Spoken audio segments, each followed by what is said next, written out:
Hello everyone, PLG here. In today's episode of Modding Diablo 2, we will learn how we can overcome the usual limit of 6 variants of a monster and how we can give them whatever colors we want. Let's get down to it. As mentioned at the end of the last episode, our subject today is the blunderbore. We will be making an ogre variant for it. We'll start with making custom colors for it, and for that it's best to have access to some images of the monster that interests us. We can quite easily get those by launching Dr. Tester and AFJ Sheet Edit. Dr. Tester will let us take screenshots of a frame, or a couple, to have a preview of how the colors will look. AFJ Sheet Edit, on the other hand, will provide us with the token under the code column of the monster, so we can more easily find it in Dr. Tester. Once we have found our monster in Dr. Tester, simply choose a frame or two that best represents the monster. Change the background of the preview into something that really contrasts with the colors of this enemy and screenshot it. Afterwards, just paste this screenshot into an image editor of your choice. In my case, I'll paste them to GIMP. I recommend using GIMP 2.10 as newer versions seem to be a bit more problematic. Now, before we come to the best part, we need to set up something rather small but very important. You see, the image we currently have in our editor is not ready for adding changes. It lacks 3 things. The first is a special small 16x16 color palette that needs to be placed somewhere on the image. The second is the fact that currently our image is in RGB mode, which means it can use all the colors of the rainbow, but they're not as pretty in this sky as Diablo 2 renders everything using special 256 16x16 color palettes. And the colors created using RGB mode would make the entire monster look like a physical manifestation of TV static. The third is very easy to do, and I recommend doing it immediately.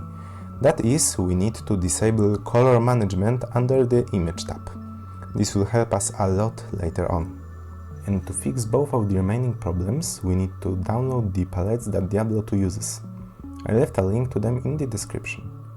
After downloading them, we need to open 2 of them in GIMP. The first is d2units.gif and the second is d2act0black.gif. We will be working with the units palette a lot more than with the act0 black. The first thing we need to do is to go to the panel on the right and select the palettes interface, and right click somewhere on it. It should open a window with many different options. The one that we need is Import Palette. Once we select it, we need to choose the source of the palette to be the image of either of the palettes. After selecting it, we should name it accordingly and in a way that will let us find it easily. After naming it, simply click Import. I'm not doing it in the video as I've already imported them long before doing it. Now, you just need to do the entire process once again with the other palette. Once both palettes have been imported, we can now return to our screenshot. In here, we need to go into the image and under the mode option, we have to select Indexed. This lets us limit the colors used only to those present in the palette. In the window that has opened, we choose Use Custom Palette, and clicking on the small icon of the palette, we select the units palette, however you have named it. And what's very important is we disable all other options in here and set color dithering to none. And now we can remove the background using the Fuzzy Select tool. Simply click anywhere on the blue and delete it. If you didn't delete all of the blue in the image, you should try raising the threshold. We proceed by pasting the proper color palette into our image. In this case, we copy the units palette and paste it anywhere on the image. Keep in mind that it has to be on the same layer as our previous screenshot, so you have to use the anchor option on the lower right. And once you've added the palette, you can finally start playing around with the colors of the monster. The safest option to edit now are hue and saturation, color temperature, and color balance. Under the Colors tab, you can try editing it using the other options in this tab, but from what I've tried, it can lead to some problems with the monster graphics. Stuff like parts of the monster being invisible or darker colors not applying properly. A good thing to do while making the new color is to also think about potential colors for 5 other variants of the monster, as making them now can save you time later if you were to make other variants for it. Once you're satisfied with how the monster looks, we can go to the next step. Firstly, you'll have to apply a palette for a second time.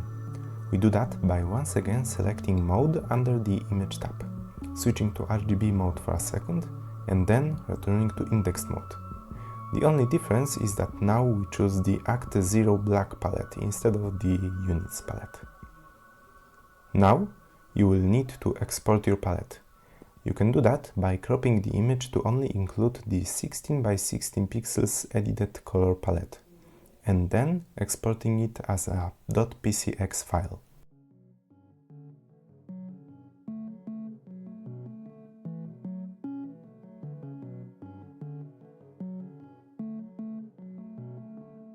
I also recommend exporting it right into our next tool, Color Map Maker. Do the same with all the other color variants you may create, but remember to give the exported files different names. Once you get all the variants you want, you can enter Color Map Maker and create a text file in there. Name the text file in whatever way you want, but remember to set its extension as .ini.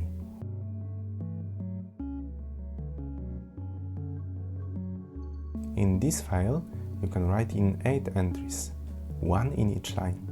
Those entries represent slots in the pal sheet we will create. They go chronologically from up to down, and as we know from the last episode, the first 2 slots are completely unusable. So what you enter in those first 2 lines doesn't really matter. Only thing to keep in mind is to write in them files that are actually present in Color Map Maker's directory, as otherwise we will end up with nothing more than a big bad error. After making this file and writing in the file names in proper order, we have to change the go.bat file. We do that by right-clicking it and selecting Edit. Once inside, we simply change the name of the .ini file to that which we just made, and save the changes. Now, we simply run the go.bat file, and it will create a parshift.dat file for us with all the color variations we placed in the .ini file. Of course, in the same order as we placed them. Okay, so we have the colors of the monster set up. What now? Well, now comes the rather monotonous task of making a new token for our monster. To do that, we first need to have the monsters folder in our Diablo 2. The easiest way to get it there is to just copy it from Dr. Tester.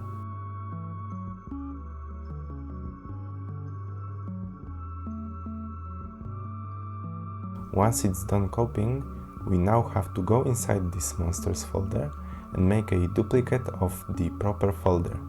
In our case, it's PN. Remember to change the duplicate's name to a non-existing 2-symbol code. I'll use PC. Afterwards, paste your palsheet.dat file from Color Map Maker to the COF subfolder of PC. And now comes the fun part.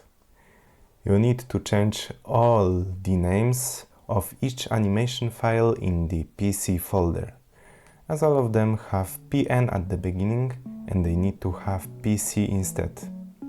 This part is exactly why I chose the blunderbore as our assistant during this video. It has very few animation files, especially in comparison to, let's say, the skeleton, which has 14 folders, each with around 40 files. And I can say from my experience that changing all of that is a truly painful time. But getting back to the tutorial, what we need to do now is to have the game recognize the new animation files present in its files. For that, we need animedata.d2, specifically the one from d2exp.mpq, as using the one from d2data.mpq results in bugged animations and common crashes. Getting it is very simple. Just use mpq editor to extract it from the d2exp/data/global. Upon getting it, you should move it into the folder of our next tool, animedata_edit. Once it's there, use the extract.bat executable and you should end up with a new file in this folder, animedata.txt. And as with almost all text files up to this point, we should use AFJSheetEdit to open it. Once inside, the most noticeable things are the COF name column and a lot of numbers to its right. For now, those numbers are sacred and must not be touched or edited in any way, shape or form. But don't worry, their sacredness has an expiration date of whenever I make a guide on adding new monster graphics. But getting back to the topic, what we need to do here is make as many new rows as there are .cof files in our PC folder. That is 7 new rows.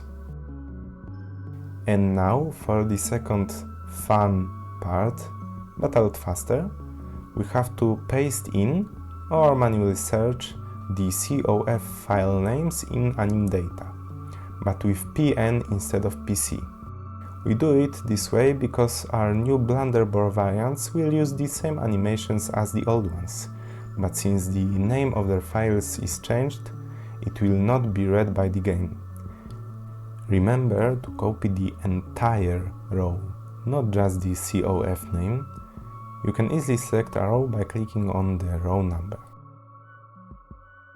Also, keep in mind that all of those new entries must have the PN at the beginning replaced by PC.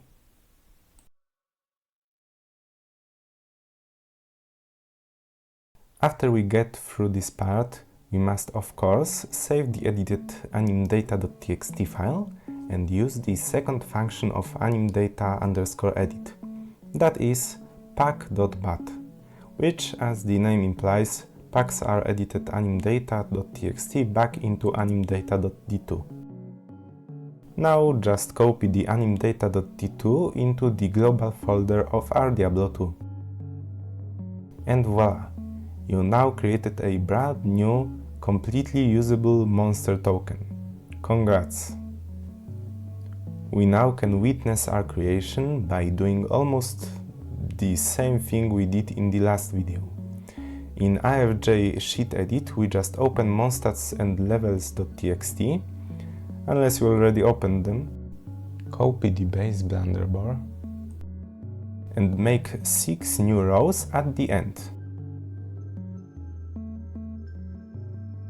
And after this, change their HCIDX to the proper numbers.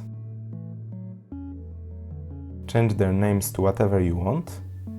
And a good idea is to also add them properly to next in class. And now, the most important things. Set their trans level to the proper ones, 0, 1, 2, 3, 4 and 5 in this order, and change their token to a proper one, that is from PN to PC. Now simply place them in the Bloodmore using levels.txt and you can jump right into the game.